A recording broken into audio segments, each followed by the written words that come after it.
Bop, ketdik. Salomatsizlarmi bolalar?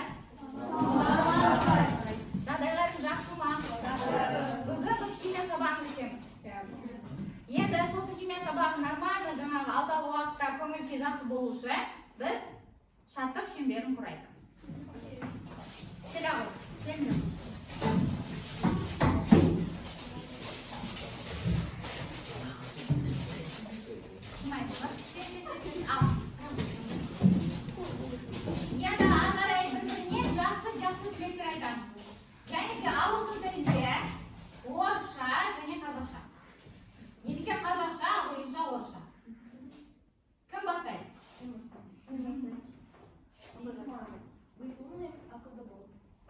Okay. I wish you a wonderful days. Я желаю тебе чудесного дня. Мен саған керемет күн тілеймін. Күшті. Smile student.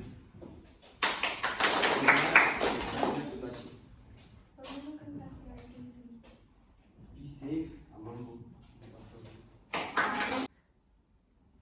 Smile күнде Have a nice day, ya. Bәріңізге сәттілік, сабағымызды жақсы өтейік. Отырыңыздар. Рахмет. Thank you. Оқушылар, сабақты бастамас бұрын, мына жерде әрқайсымызға таратылған, я, бұл өзін-өзі бағалау парағы деп аталады. Бұл өзін-өзі бағалау парағында осы сабақ басқасында тақырыбы түсінікті болды ма? Және қай жерінде түсініксіз болды, солардың бәрін жазып, өздеріңізге баға қоясыздар. Түсінікті ғой, я? Сабақтың соңында сосын барып жинап мен аламын. Сосын барып ішінде көрем. Қай оқушыға қандай тақырып, қай жері ұнады, қай жері ұнамады, немесе қай жерінде түсініксіз болғанын осы өзін-өзі бағалау парағында белгілі болады. Жарайды. Әрбір жақсы айтылған сөзді мынандай смайликпен мен бағалап отырамын. Егер де дұрыс айтсаңыздар, мерде excellent деген сөз бар. Excellent деген сөз өте жақсы, керемет деген бағаны береді. Good job деген бар. Good job деген сөз жақсы жұмыс. Бұл да жақсы баға. Одан әрі well done деген бар. Well done деген сөз керемет жұмыс. Бұл да жақсы. Және де тағы да бір бағалау бар. Ол satisfactory. Бұл әлі ойлану керек, немесе қосымша жұмыс жасау керек, талпыну керек деген мағынаны береді. Түсінікті ғой, я? Бұл әрбір жаңағы сабақтың үстінде орындаған тапсырма болсын, жасаған жұмыстарың болсын, соның бәрін бағалайтын смайликтер. Жақсы. Енді оқушылар ана жолы алдыңғы тақырыпта қандай тақырып өттік, еске түсірсек, жұмысы. Тұрып айтсақ, балдар, тұрып ақан, бейбір. Табиғаттағы күкірт және оның алу жолдары, я? Жақсы. Енді, мына жерде бізде не берілген, кесте берілген. Қосылыстар формуласы және қосылыстардың атауы. Осыны кім атайды? Мысалы, жерде формула молодец. Сульфид триоксид деп аталады, я? Бірінші топтың атауы сульфид триоксид. Ағылшынша, я? Ал қазақша қалай аталады бұл? SO3 немесе күкірт алты оксиді. Келесі. Сульфур диоксид. Сульфур диоксид екінші топтың атауы. Немесе қазақша қалай атайды оны? Күкірт оксиді. Келесі үшінші топтың атауы. Формуласы күкірт сутек қышқылы, немесе сульфур оксид болады, я? Күкірт сутек қышқылы үшінші топтың атауы болсын. Жарайды. Осы күкірттің несі болып табылады? Қосылыстары болып табылады. Мына екеуі оксидтер, мына біреуі қышқыл, шұғыр сутек қышқылы. Жақсы. Жарайды, енді ол өткен тақырып бойынша. Енді бүгінгі тақырып, балдар, sulfuric acid and sulfate. Open the book. Students open the book and the copybook. What day is today?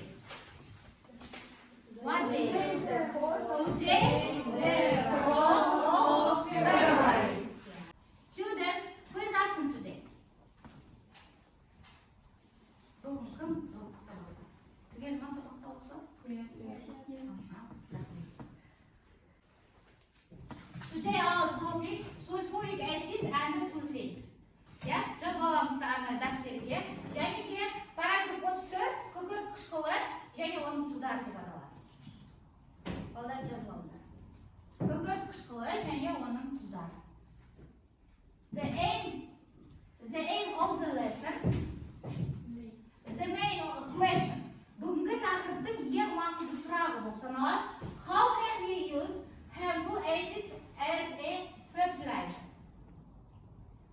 Бұл жерде нені келтірген? Я Әсел айтамын. Зиянды қышқылы тайкыш ретінде қалай пайдалана аламыз? Дұрыс па балдар? Рахмет.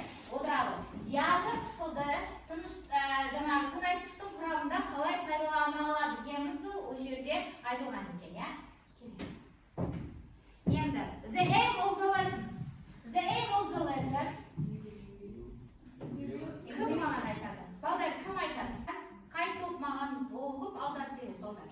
Еңлік, please. We will illustrate physical and chemical properties of sulfuric acid and its salts. Күкірт қышқылының химиялық және физикалық және күкірт қышқылы мен оның сульфаттарының химиялық және физикалық қасиеттері. Күкірт қышқылының физикалық және химиялық қасиеттері және оның тұздарын білуіміз керек. Бүгінгі тақырыптың жаңағы несі болады, несі болады? Мақсаты болады. Жақсы. Соның қазақшасын көрейік енді. Бүгінгі оқу мақсаты бізде берілген күкірт қышқылы ерітіндісі мен оның тұздарының физикалық және химиялық қасиеттерін зерттеу деп те айтуға болады және білу.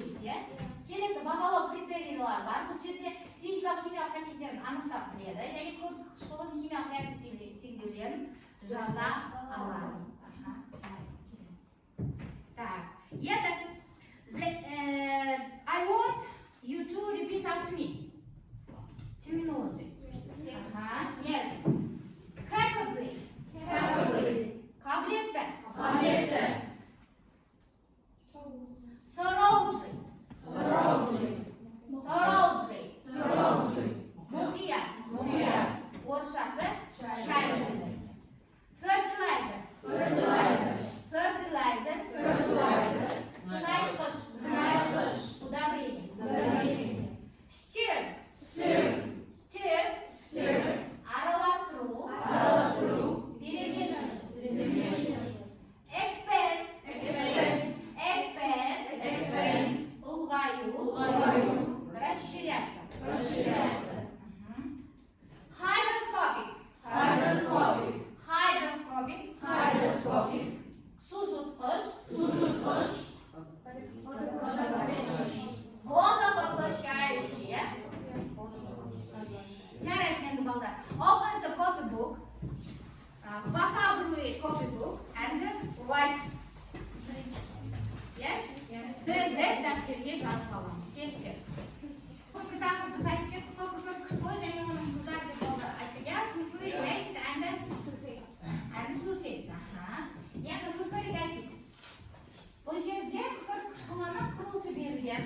Және қанша градуста ол жаңағы балқиды, ериді, қайнайды деген мағлұмат берілген. Кім айтады маған? Әсел айтады.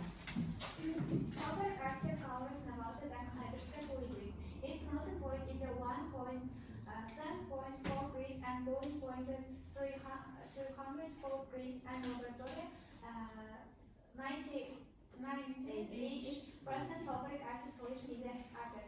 The density of that solution is 1.84 ml and it is sulfuric acid is one of the most important chemical compounds known. It is a strong acid. Бұл жерде күкірт қышқылы түссіз ұшпайтын және гидроскопиялық қышқылы екені айтып жатыр. Оның балқу температурасы 10,4 градуста, қайнау температурасы 340 градусты көрсетеді. Лабораторияларда 98% ерітінділікте қолданылады. Және ол өте күшті қышқыл болып табылады. Жарайды. Sit down, please. Thanks. Excellent. Ayşe. Молодец. Excellent.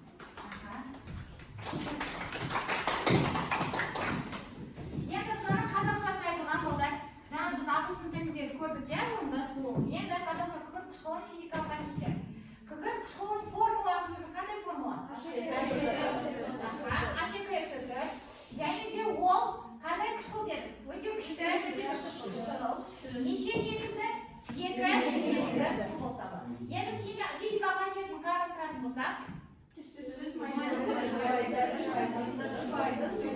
бір оқушы айтса, түссіз, майлы, Дина.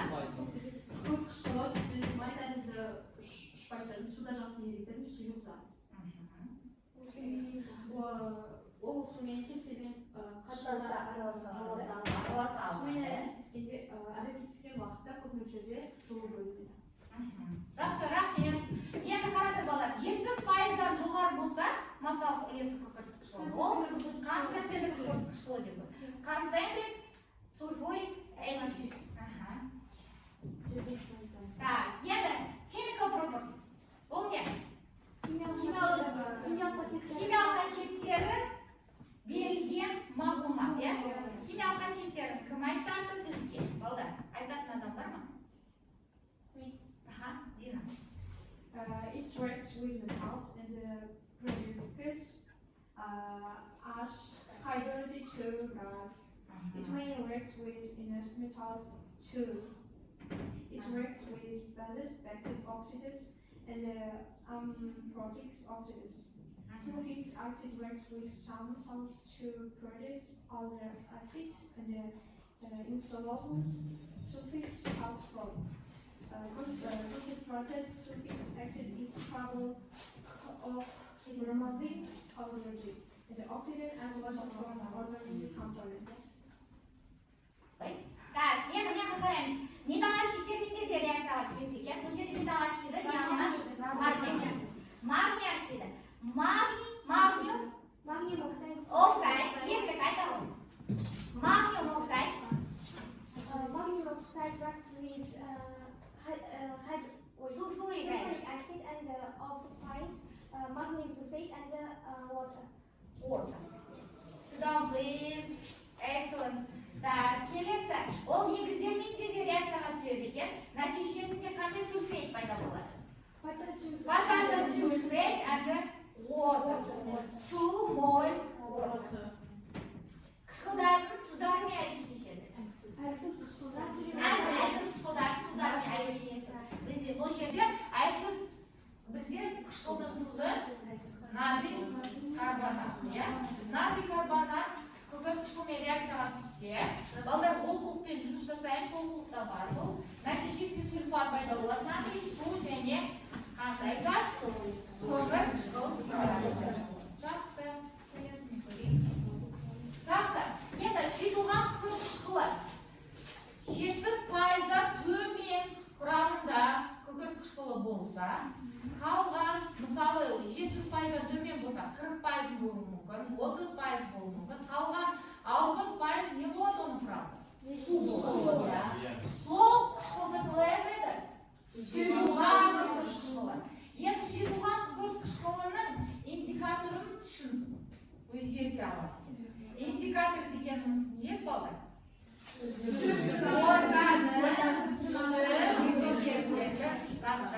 Жақсы.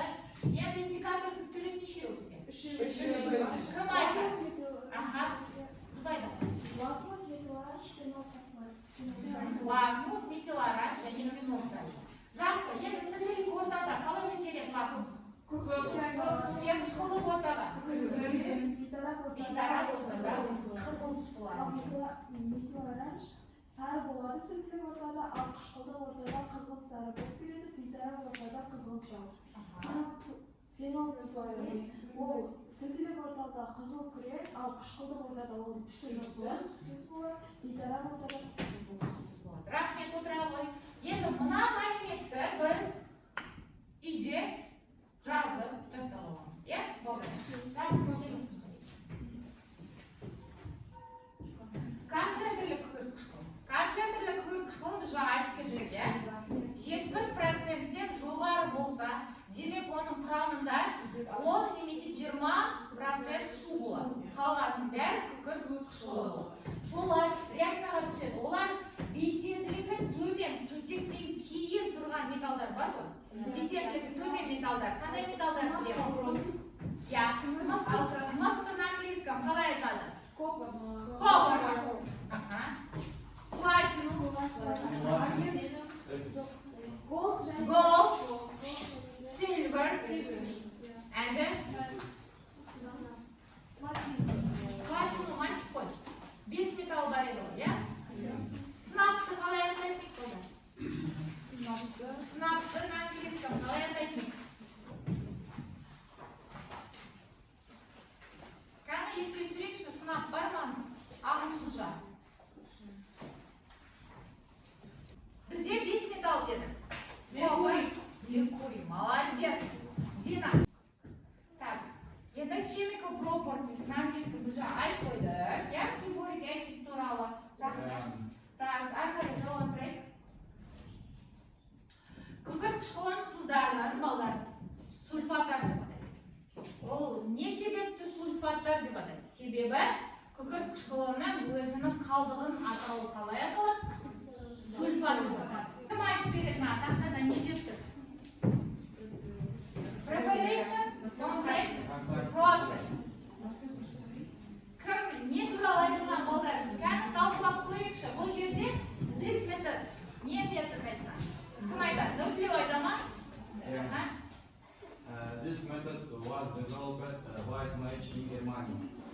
In principle, it involves the catalytic combination of sulfur dioxide and oxygen in the form of sulfur trioxide, which is then dissolved to form sulfuric oxide. Жақсы, молодец. Well done. Сульфейт. Сульфейт дегеніміз аудармасы қандай, иә? Сульфаттар, иә? Жақсы. Қандай сульфаттар білеміз? Жаңа біз айтып кеттік, иә, бірнеше сульфаттар. Енді сол сульфаттың сульфейттердің несі бұл жерде? Жоқ, тұздары. Иә? Кім айтады? Гаухар, айтады. sulfates. Important sulfate salts. Natrium sulfates 10 water. Global salt. Magnesium sulfate dicloxide 7 water. Epsom salt. Calcium sulfate dicloxide 2 water gypsum. Barium sulfate 1 liter.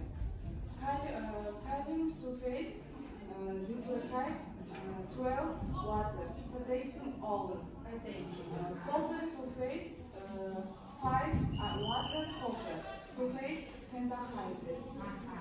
Iron sulfate dicloxide 7 water. Iron sulfate heptahydrate.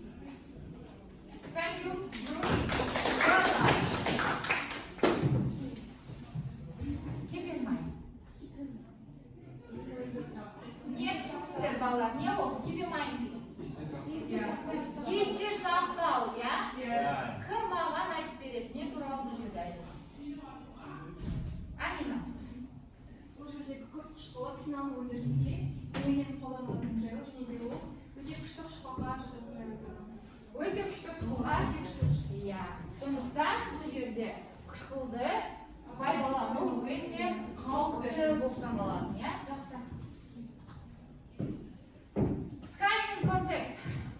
Ол не? Қалай ойлайсыздар балалар? Әсел. Sulfuric acid is used in production dyes, papers, soaps, and detergents. Sulfates as fluorizers, as an electrolyte in lead accumulators and batteries. It's used as a dehydrating agent in the nitration of compounds from which explosives are made. It's also used in manufacture of pigments. Күкірт қышқылы бояғыш заттарға сабын алуда өндірісіне қолданылады және де осы аккумулятор мен батарей қорғанысында электролайт ретінде қолданылады. Электролиттер ретінде қолданылады. Жақсы, дұрыс. Рахмет отырамын. Қазір балдар Biz praktikалық жұмыстарды ашамыз. On page, open the copybook, practice work number 5. және open the book on page, practice work. Қазақша кітапты ашамыз. Ішінде практикалық жұмыс номер 5 бар. Ашып бар. Осы қазақша түріндегі практикалық жұмысты біз қазір орындаймыз болды. Маған әр топтан бір оқушы келіп көмек берсе. Практикалық жұмыс дәптерді ашамыз. Бүгінгі күнді жазамыз, иә? The 4th of February. Сөйтіп жаз болған соң practice work number 5. Yes. Жарайды, 3 оқушы. Бірінші топтан Нұриддин, екінші топтан Еңлік, үшінші топтан Әселя.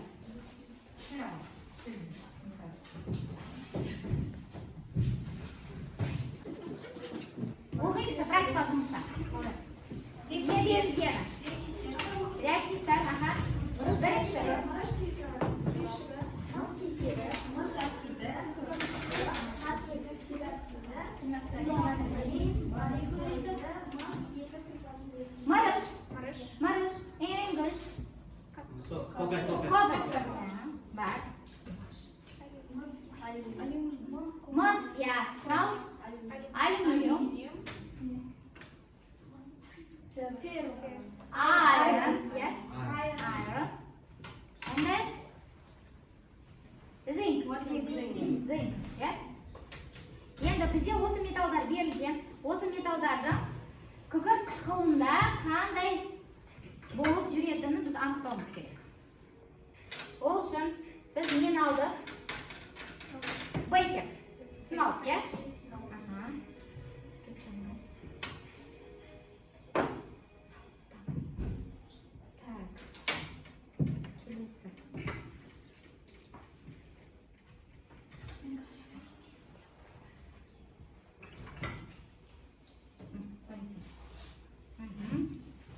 Енді балдар артында көрініп тұр, мұны жасап алдық.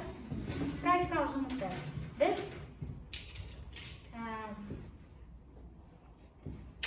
мырышты алдық, е?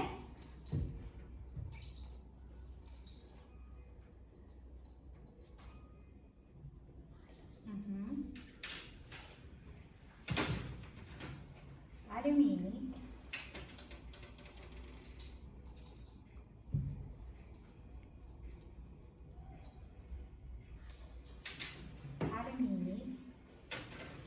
Кейін үшінші металл бар. Мыс, е?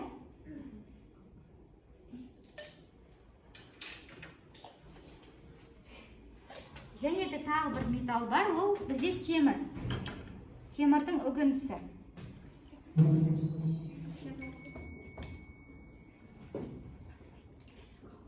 Бұл темірдің үгіндісі мынау.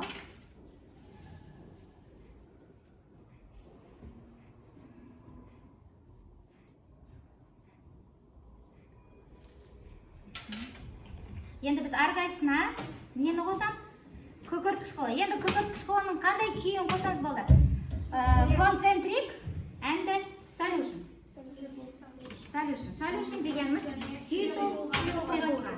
Мынау сұйытылған күкірт қышқылы және де концентрлі күкірт қышқылы. Концентрлі күкірт қышқылының өзіне тән қоңыр түсті болып келеді.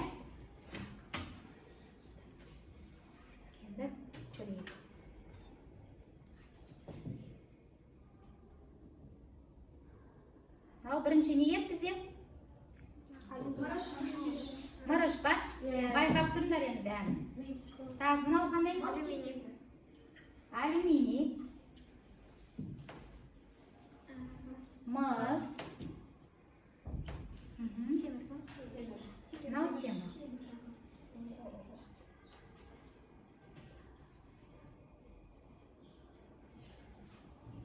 Реакция жүріп жатыр ма? Темірде басталып кетті.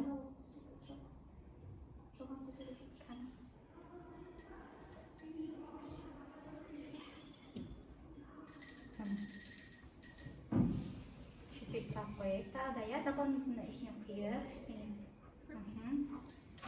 Реакция жүріп жатыр ма? Байқайықшы. Бірнәрсе болып жатыр ма? Мына темір, темірдің реакциясы мына жүріп жатыр балдар. Не бөлініп жатыр? Қандай жаңа қыздырған жоқпыз, иә? H2 газы бөлініп шығып жатыр. Темір сульфид, иә? Темір сульфаты және сутек газы бөлініп жатыр. Жақсы. Не бөліп жатыр? Не болып жатыр?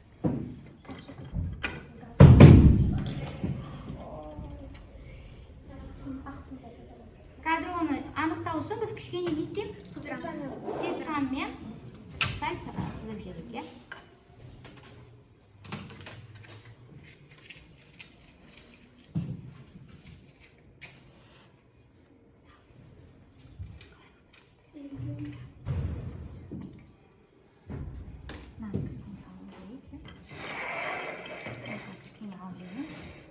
Бірінші бүкіл пробирканың қыздырып шығамыз, иә? Бұл бүкіл пробирканы. Одан кейін барып, не істе? Иә. Астын ғана қыздырып қоямыз. Не бөлім шығады?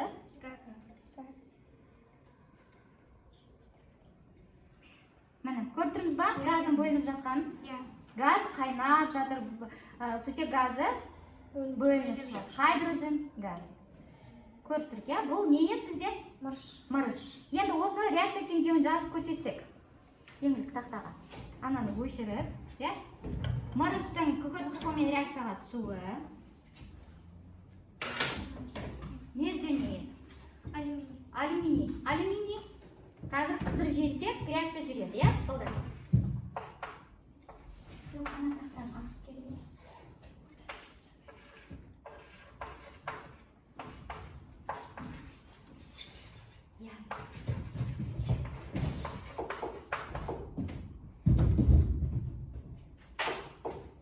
Нерде несі бар?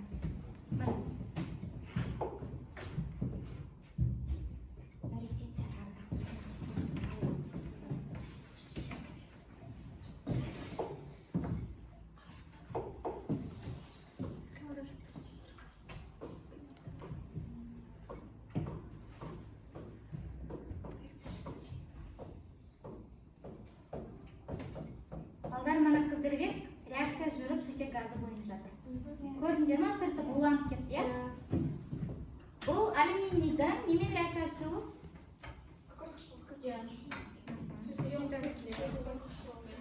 Енді сутектен кейін тұрған металл, бұл қандай металл? Мыс. Сутектен кейін тұр ма? Иә. Бұл қандай болады? Реакциясы біз бағана қарап отырмыз.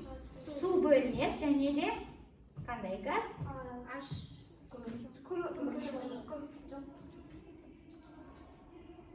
Жаңа реакция теңдеуін қарастырдық қой, қандай газ? Сульфид, сульфур диоксид. Немесе күкірт төрт оксиді.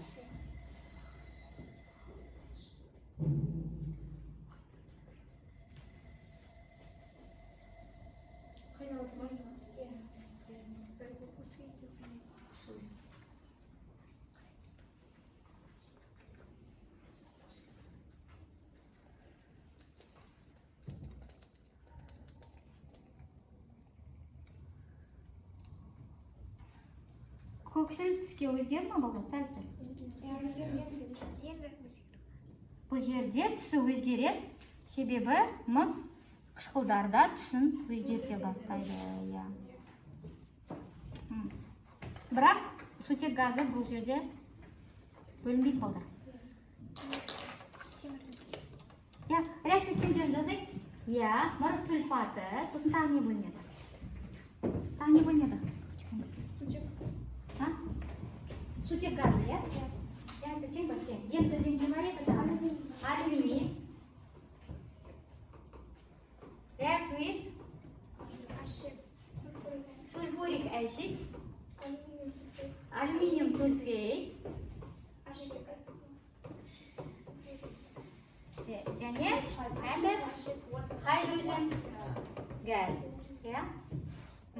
Реакция тең емес, иә?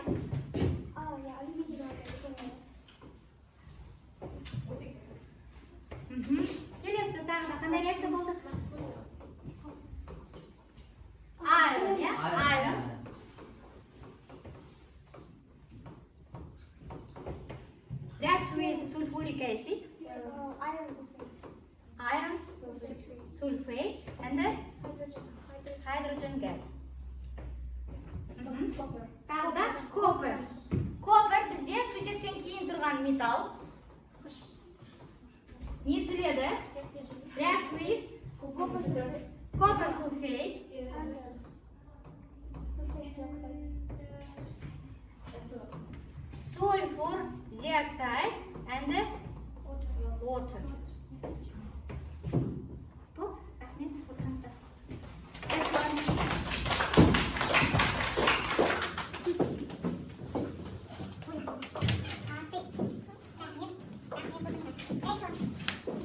Мына берілген две кіресі сұрақтар берілген. Мысалы, бірінші сұрақ. Кім оқиды? White main Әсел, не дейді? White main properties of sulfuric acid. White дегеніміз не? Я. Properties of sulfuric acid.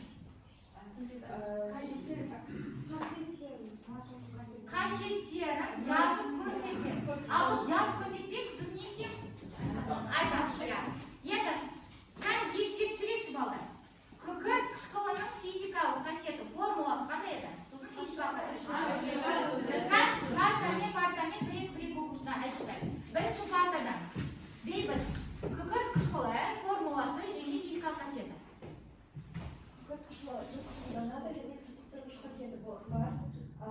Формуласы. Күкірт қышқылы. Ашика есеті. Я. Тағы да не айтуға болады? Отыра ғой. Күкірт қышқылы туралы не айтуға болады? Например. Күкірт қышқылы түссіз, майтазды, ұшпайтын, иіссіз сұйықтық. Я, отыра ғой. Жақсы. Келесі. Where is sulfuric acid used?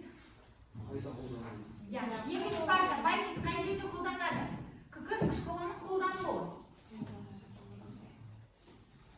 Бояуларда қолданылады. Бояуларда қолданылады. Бояуларда, жамскортке, тағы да қай жерлерде? Айсен.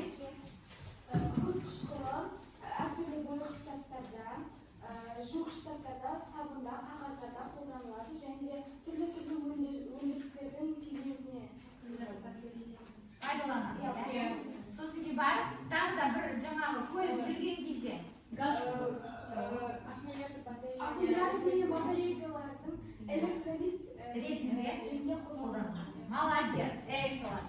Так, келесі. How is sulfuric acid prepared in chemical plant? Және де, мынада төртінші мен бесінші сұрақты кім оқиды?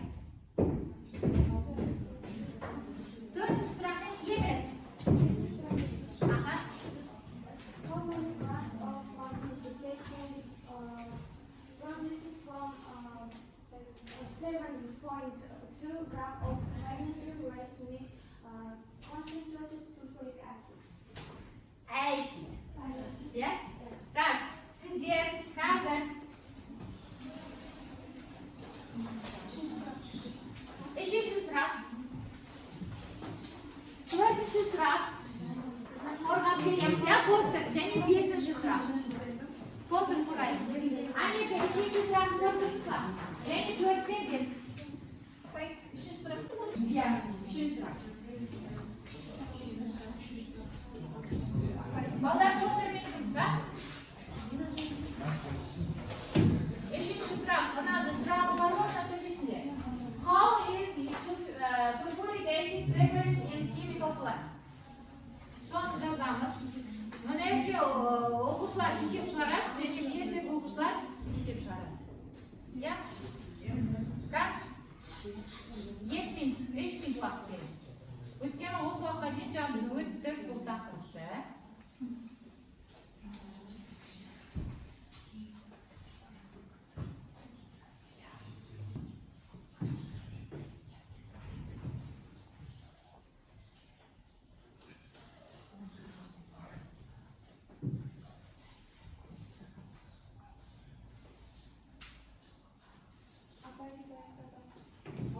Молодцы.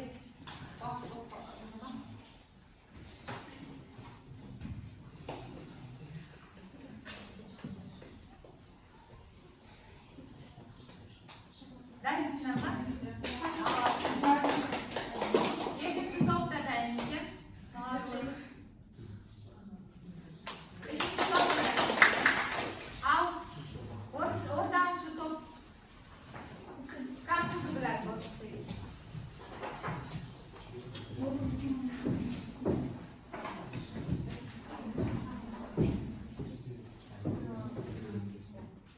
Ал балдар болсақ енді назар аударайық бізге, иә?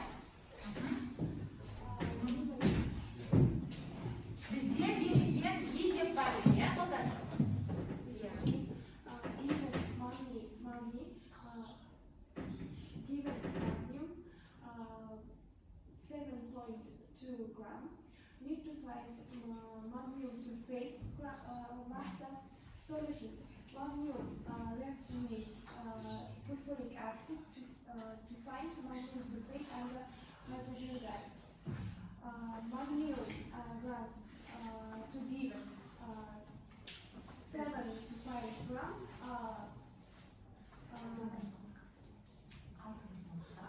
Atomic mass 24 gram. Magnum sulfate need to find atomic mass 120. Molecular mass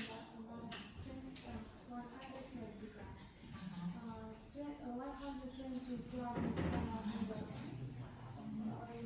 71 gram. Just like 24 grams and the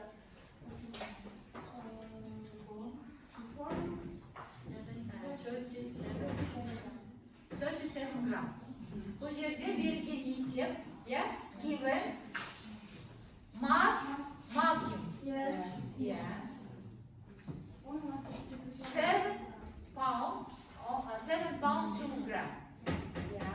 Need to find mass magnum sulfate. Terus. Reaksiya tengdon qurib, magnesium reacts with sulfuric acid to form magnesium sulfate and hydrogen gas. Bu yerda massani topib kerak, magnesium sulfate. Tamam? Answer. Javobi. Answer. sulfate mass 37 gram. Молодец.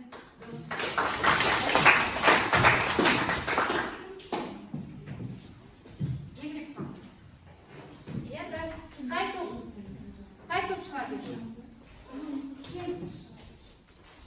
Амина келеді. Амина қорғайсың ба? Неде не бар?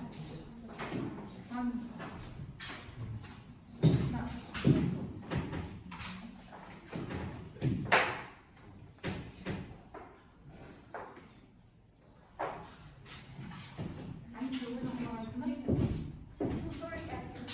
Sulfuric acid among the chemical minerals produced by chemical production. Sulfuric acid runs first in terms of production and consumption. This is due to its low cost and properties compared to other acids. Sulfuric acid does not swing, does not break down forms, and just concentrated form, and that is one strongest acids. Не айтылемін, переводтап кеткен. Күкірт қышқылы бұл химия өндірісте қолданылады және кеңінен. Себебі бұл оның тиімділігі ол өте арзан болады, арзан бағада және де ол өзінің қасиеттерімен ерекшеленеді. Күкірт қышқылынан түтін шықпайды және де ол түтін демей болады. Түтін демейді, иә? Су сорғыш қабілеті өте жоғары. Және күкірт қышқылы өте күшті қышқылдардан өтеді. О, молодец. Thanks. Sit down, please. Come, келесі топ. Come to the blackboard.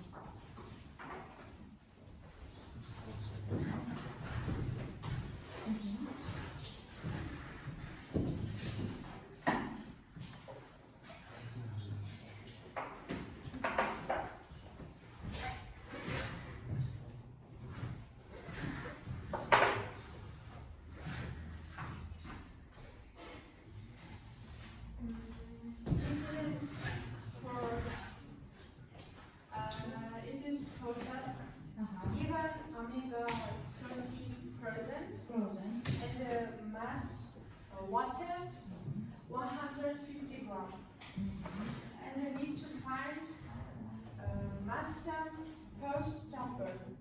Таза tabii ki. Solution omega mass per substance and the mass common substance and separated 100% and mass per substance omega equal to mass common substance increased 100%. It's 30 and equal 150 and substance 100. 2 it is 45 gram. Answer mass per substance 45 gram.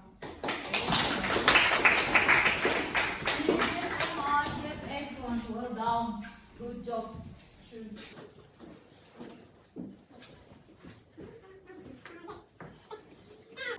Енді балдар, ұзаққа дейін біз қазір оқып келдік. Мерде не айтылған? Мерде ағылшын тілінде есеп шығарылған, иә? Мердеге ағылшын тілінде тафылзатты тапқан 30% мөлшерімен. Және де мерде нені айтылған? Күкірт қышқылының сульфейттерінің қолданылуын, иә? Қай жерде қолданылады? Дұрыс па? Сонымен біз постерді қорғап біттік. Молодцы, 3 топта өте керемет жұмыс жасаған. Енді біз қазір топпен жұмыс жасаған кезде әр топқа мынандай тапсырма беремін. Осыны тез арада топпен жұмыс жасаймыз. Соңғысында біз жаңа не өттік, соның бәрін қорытындылай келе, тура сол ақпаратқа жазып, реакция түсуін қарастырамыз. Тез жұмыс жасаймыз. Жаңа біз айтылған нәрсенің бәрі осы жерде бар. Еске түсірсеңдер.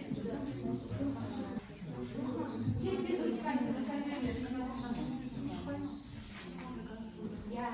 бұл жерде жаңа біз айтқан тақырып бойынша тақырыпта айтылды ғой. Концентрлі күкірт қышқылы және сұйытылған күкірт қышқылы туралы не? Реакциясында оқырасыз. Дұрыс айтып жіберейік тек қана.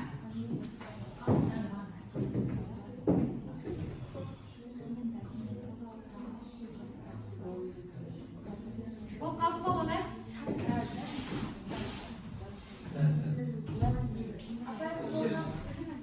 Ал сұрақ. Бірінші топқа сұрақ. Күкірт қышқылы 300 суда ерімейді. Дұрыс па? Дұрыс. 300 суда ермей ма? Дұрыс. Келесі, екінші топ. Барий сульфатымен сумен кез келген қатынаста әрекет ете алады. Барий сульфаты сумен дейді. Барий сульфаты қандай? Қосылыс. Ергіш тестесінде көрген кезде ол барий сульфаты өте ақ бап жүреді. Дұрыс айтасыңдар. Сондықтан ол суда ерімейді екен. Дұрыс па? Дұрыс. Келесі, үшінші топ. Күкірт қышқылы май тәрізді сұйық. Дұрыс. Жақсы. Күкірт қышқылы судан жеңіл ма?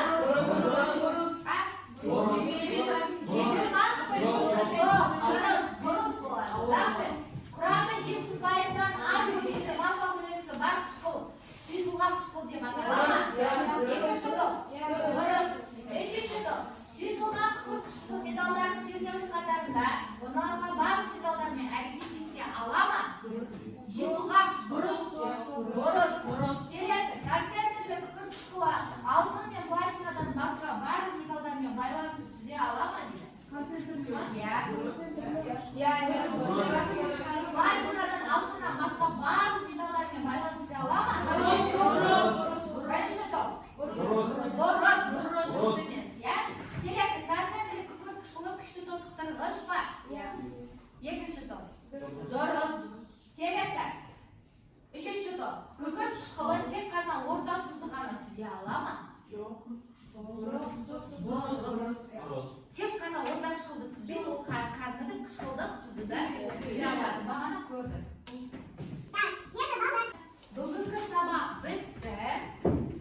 Еді, бітер алдында мен мынандай сендерге рефлекшн таратамын. Рефлекшн дегеніміз, мына енді кішкене қағазы бар, кері байланысы бар. Сол қағаздың бірін жұлып тастап, бүгін БББ не бар, жаңағы әдіс-тәсілі бар. Оған білемін, білдім, білгім келеді. Соған жабыстырамыз. Қайсысында не білдің қосымша, не білмедің, немесе не білдің алдағы уақытта осы қатысқан үшін. Сонымен бұл жерде ағылшын тілінде бар. Бірінші, I can help other. Мен басқаларға көмектесе аламын. I need more practice. Маған көп тәжірибе қажет. I need extra lessons. Маған қосымша сабақ керек дейді. Сонымен мен қазір сендерге таратам. Ұнаған жерлерін жазасыңдар. Қай сабақ, қай жер ұнады, қай жерде не болды, не білдің, соның бәрін жабыстырып, кері байланыс жасайды қолдан. Рефлекшн. Так, келесі. Маған қосымша сабақ керек деген бар ма жалаңда? Бар ма?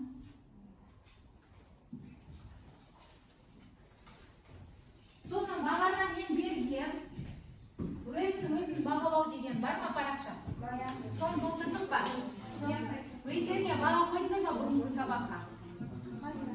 Бүгінгі сабақ қалай өтті? Сабақ түсінікті болды ма? Қай жерлерін түсінбедіңдер? Соның бәрін сол парақшаға жазып аламыз.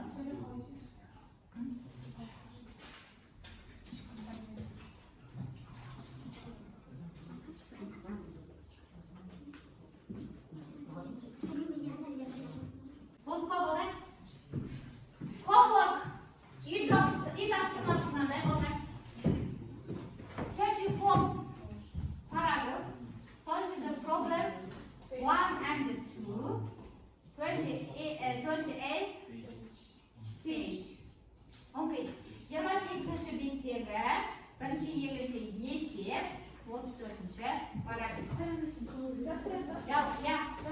Қайсыны жақтырасың? Білемін, білгім келеді. Өздерің білесіңдер. Сосын үй тапсырмасын жазалайық. Тез-тез болды.